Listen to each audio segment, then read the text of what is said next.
Hello everyone, welcome to Sew Aldo. On today's tutorial, I will show you how to make a face mask. So yesterday I went to the store and I actually noticed that a lot of people were wearing face masks and I realized I don't even own one. Today I'm going to show you how to easily make that. I already cut the fabric and it measures 9 inches by 8 inches and it's gonna go like this lengthwise. And then I'm simply going to make some small pleats. I decided to do 3 pleats, but you can put at least 4.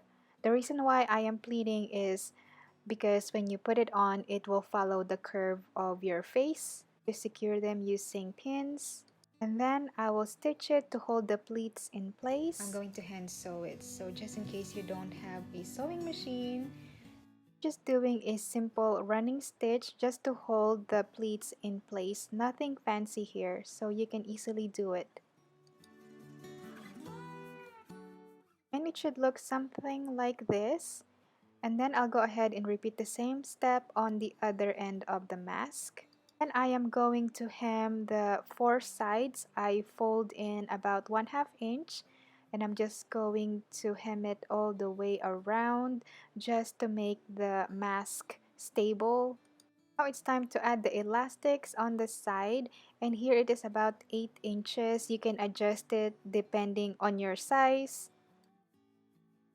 And here I am just hand stitching it to secure it. By the way, you can totally use your sewing machine for this project if you have one, but if you don't, you can easily hand stitch it like I am showing here.